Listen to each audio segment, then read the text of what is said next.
¿Puede una sombra encontrar la luz, o está condenada a anhelar un sol que nunca podrá tocar del todo? Elisaveta Volkova se hacía a menudo esa pregunta en la quietud de su estudio de arquitectura en San Petersburgo, mientras los primeros rayos del verano boreal se filtraban por los altos ventanales, bañando los planos extendidos sobre su mesa de diseño con una claridad casi dolorosa. Para el mundo, ella era la arquitecta Volkova, una mente brillante y precisa. Una mujer cuya elegancia serena y profesionalismo impecable habían dejado una marca indeleble en el perfil restaurado de la ciudad.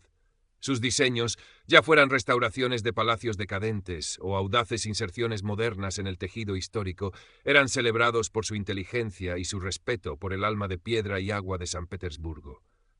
Pero bajo la superficie pulcra de Elisaveta, la arquitecta, se agitaba Ten, la sombra.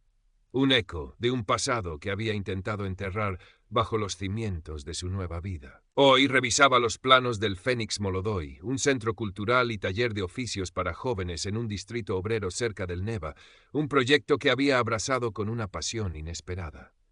Misha Rostov, el joven y entusiasta líder comunitario detrás del Fénix, entró con una sonrisa que parecía iluminar la estancia. Elisaveta Ivanovna, los permisos finales han llegado. Podemos empezar la cimentación la próxima semana.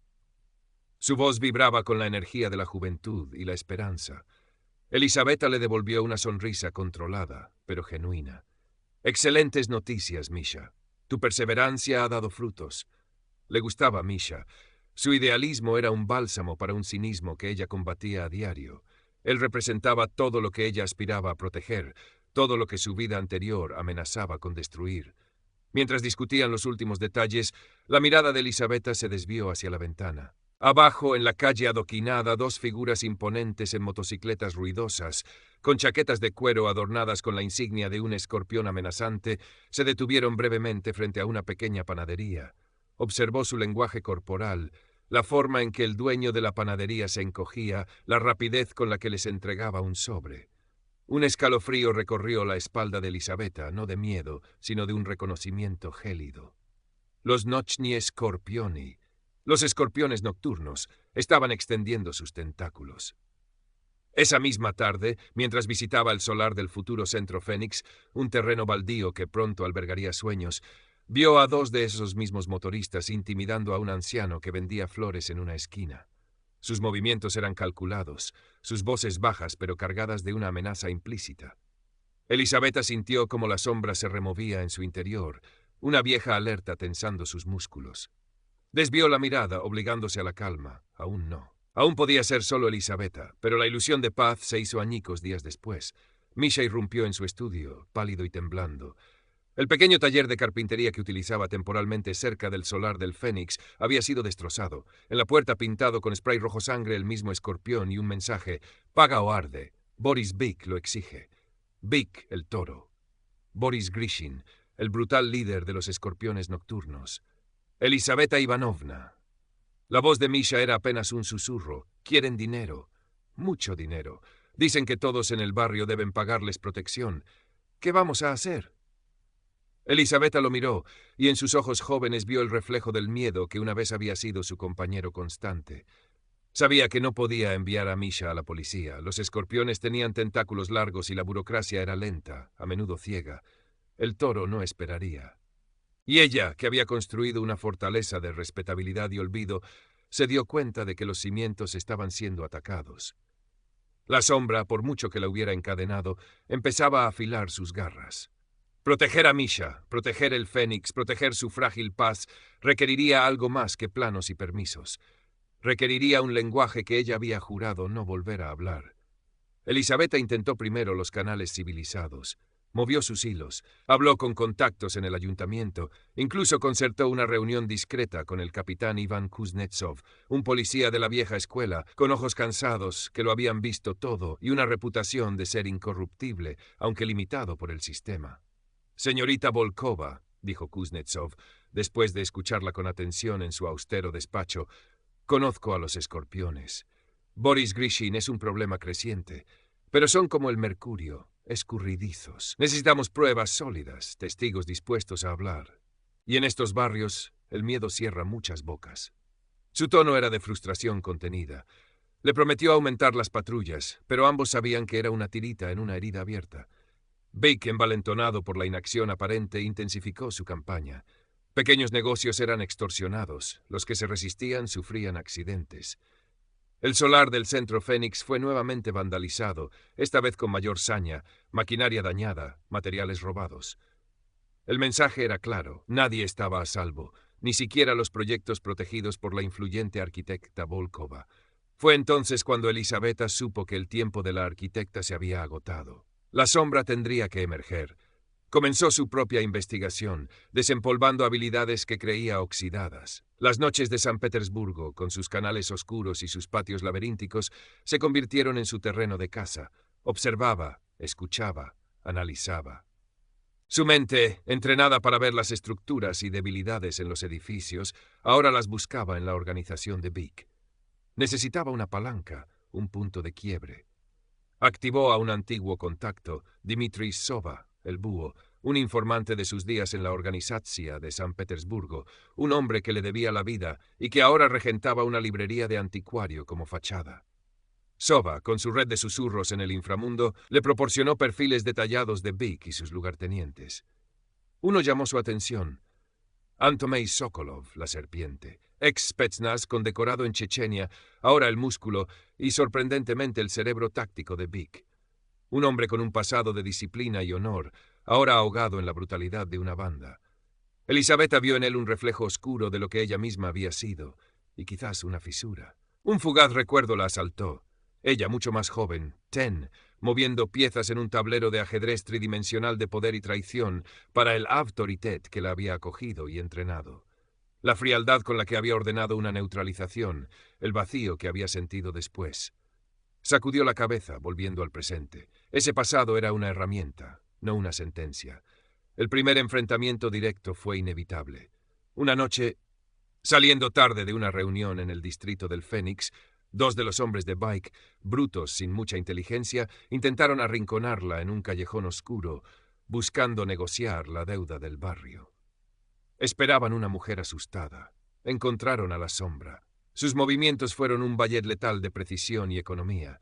Un golpe seco al plexo solar del primero, un giro rápido para usar su propio impulso contra él, enviándolo de cabeza contra un contenedor. El segundo sacó una navaja, pero la mano de Elisabetta fue más rápida, desviando el ataque, rompiendo la muñeca del agresor con un chasquido audible y desarmándolo antes de que pudiera procesar lo que sucedía. Los dejó gimiendo en el suelo, incapacitados pero vivos. No había placer en ello, solo una fría eficiencia. Sin que ella lo supiera del todo, Seth May, que había estado vigilando la zona por orden de Bake, presenció los últimos segundos de la confrontación desde las sombras de un portal. Vio a la elegante arquitecta desvanecerse en la noche con la gracia de un depredador, dejando atrás a dos de sus soldados retorciéndose de dolor. Una semilla de incredulidad y una extraña forma de respeto se plantaron en su mente. Esta mujer no era lo que parecía. Elisabetta sabía que el incidente con los matones de Bake aceleraría las cosas. Necesitaba hablar con Seth May, y pronto. Orquestó un encuentro utilizando la información de Sova para interceptarlo en una de sus raras visitas a un viejo gimnasio de boxeo donde a veces entrenaba solo. Lo abordó sin rodeos, pero sin amenazas. «Anton Sokolov», dijo, su voz tranquila pero con un filo de acero. Él se giró, sorprendido pero sin mostrarlo demasiado. Sus ojos fríos y alerta como los de una serpiente la evaluaron. «Arquitecta Volkova», respondió él con una media sonrisa irónica. «¿Se ha perdido?» «He venido a hablar con el soldado, no con el matón de Bake», replicó Elisabetta. Vio un destello en sus ojos, una reacción casi imperceptible. «Serviste con honor. Arriesgaste tu vida por algo más grande que tú. ¿Qué haces ahora siguiendo a un hombre como Grishin? Él no entiende de lealtad, solo de miedo. No construye, solo destruye». Semei se tensó. «¿Y qué sabes tú de honor, arquitecta? ¿O de hombres como Grishin?» «Sé que un verdadero líder protege a los suyos, no los utiliza como peones desechables», dijo ella, su mirada fija en la de él. «Sé que la disciplina que aprendiste, la estrategia, se desperdician en intimidar a tenderos y ancianos. Bake es un animal rabioso con una correa demasiado larga. Te arrastrará con él al abismo». Un recuerdo la atravesó. su antiguo mentor en la organización, un hombre de una crueldad refinada, pero con un código retorcido, enseñándole que incluso en las sombras había reglas, líneas que no se cruzaban sin perder el alma. Ella había cruzado demasiadas, pero también había aprendido a reconocer cuando otros estaban al borde del mismo precipicio. Thmei permaneció en silencio por un largo momento, su rostro una máscara impasible. Vic es mi jefe. Le debo lealtad. ¿Lealtad a la brutalidad? ¿A la estupidez? Elisabetta negó con la cabeza. No te pido que me ayudes. Te pido que pienses, que observes, que decidas si el camino que sigues es el de un guerrero o el de un chacal. Se dio la vuelta y se marchó, dejándolo con sus pensamientos y la inquietante sensación de que esa mujer sabía mucho más de lo que aparentaba. La confrontación con Thmei había sido una apuesta. Ahora solo podía esperar y prepararse. Vic, informado por sus hombres maltrechos de la resistencia de la arquitecta, estaba furioso. La humillación era algo que no toleraba. Soba le hizo llegar a Elisabetta la noticia. Vic planeaba un ataque ejemplar.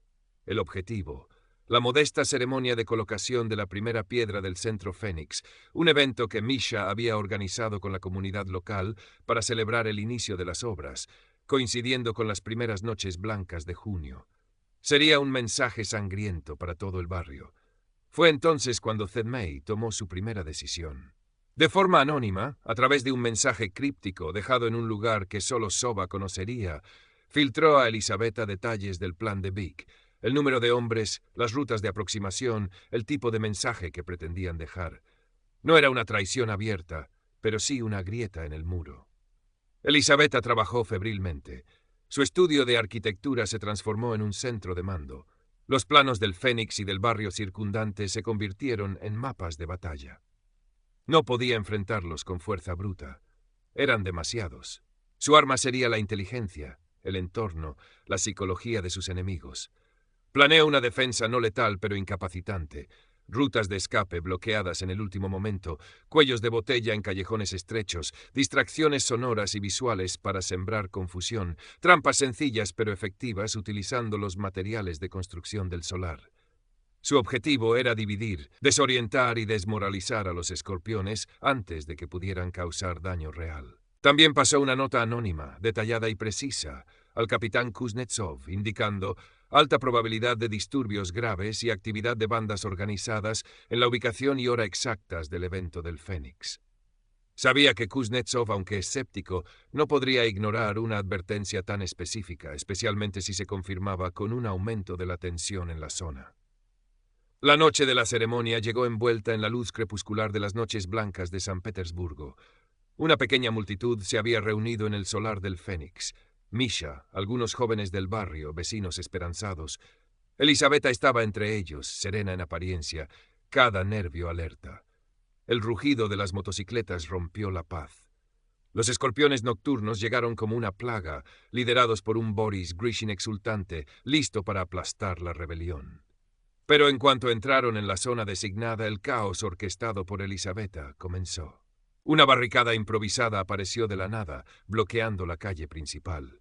Al intentar rodearla por un callejón, se encontraron con una nube de humo denso, botes de humo de grado militar, cortesía de un favor muy antiguo que Soba había cobrado por ella, y luces estroboscópicas que los cegaron y desorientaron. Las comunicaciones de la banda se interrumpieron.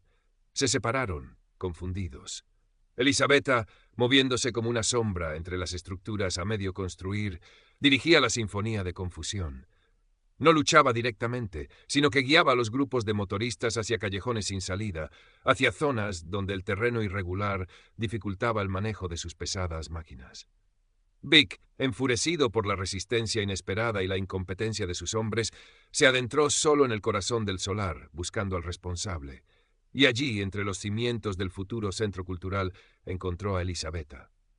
«Tú», rugió, su rostro congestionado por la ira. «¿Una simple arquitecta cree que puede desafiarme?» Sacó un pesado cuchillo de caza. «No soy tan simple como parezco, Grishin», respondió Elisabetta, su voz tranquila contrastando con la furia de él. No llevaba armas visibles, solo su inteligencia y su conocimiento del terreno. La pelea fue breve y brutal, pero no como Vic esperaba. Él atacó con la fuerza de un toro, pero Elisabetta se movió con la agilidad de una pantera. Esquivó sus embestidas, utilizando su propia agresividad en su contra, haciéndole perder el equilibrio, tropezar con los escombros. Lo provocó con palabras certeras sobre su liderazgo fallido, su falta de visión. En un momento crítico, cuando Vic logró arrinconarla y levantó el cuchillo para el golpe final, una figura emergió de las sombras, Seth May. No atacó a Vic directamente, pero su intervención fue decisiva.